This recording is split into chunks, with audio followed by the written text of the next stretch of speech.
ఇక తెలంగాణలో ఒక లేఖ సంచలనంగా మారింది. అది బీఆర్ఎస్ అధినేత కేసీఆర్ కి కూతురు కవిత రాసిన లెటర్. తెలంగాణ రాజకీయాల్లో సంచలనంగా మారింది. ఇందులో ఆవిర్భావ సభ గురించి తన అభిప్రాయాలు చెప్పారు కవిత. పాజిటివ్ పాయింట్స్ తో పాటు నెగటివ్ అంశాలను ఎక్కువగా ప్రస్తావించడం చర్చనీయాంశంగా మారింది. వరంగల్ సభకు సంబంధించి కేసీఆర్ కు లేఖ రాసిన కవిత ఇందులో అనేక అంశాలు ప్రస్తావించారు.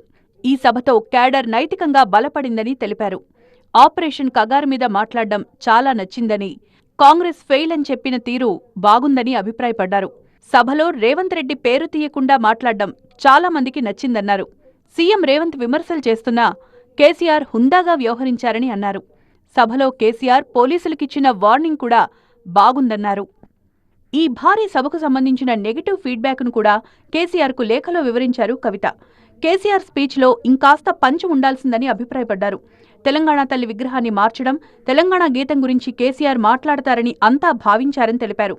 ఉర్దూలో ఎందుకు మాట్లాడలేదు నాన్నా అని లేఖలో ప్రస్తావించారు. వక్ఫ్ బిల్లు మీద మాట్లాడుంటే బాగుండేదన్నారు. బీసీలకు 42% కోటా అంశాన్ని విస్మరించారన్నారు. సభలో ఎస్సీ వర్గీకరణపై మాట్లాడకపోవడాన్ని ప్రస్తావించారు. సభ ఏర్పాటు బాధ్యతలను మళ్లీ పాత ఇన్ఛార్జీలకే అప్పగించడాన్ని లేఖలో లేవనెత్తారు కవిత. లోకల్ బాడీస్ బీఫామ్లు కూడా మాకే వస్తాయని వాళ్లు చెప్తున్నారని అన్నారు. 2001 నుంచి పార్టీలో ఉన్నవాళ్లకు స్టేజిపై మాట్లాడే ఛాన్స్ ఇస్తే బాగుండేదని ఆమె లేఖలో పేర్కొన్నారు. ధూమ్ధామ్ కళాకారులు కార్యకర్తలను ఆకట్టుకోలేకపోయారన్నారు. కీలకమైన సభలో బీజేపీపై 2 నిమిషాలు మాట్లాడడం వల్ల అనేక అనుమానాలకు తావిస్తోందన్నారు. బీజేపీ వల్ల తాను కూడా బాధపడ్డానని, కొంచెం బలంగా మాట్లాడితే బాగుండేదన్నారు. బీజేపీని ఇంకాస్త టార్గెట్ చేస్తే బాగుండేదన్నారు.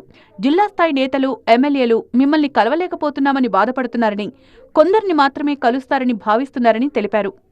కేసీఆర్ ఫ్యామిలీలోని నేతల మధ్య కొంతకాలంగా విభేదాలు కొనసాగుతున్నాయని ప్రచారం జరుగుతోంది.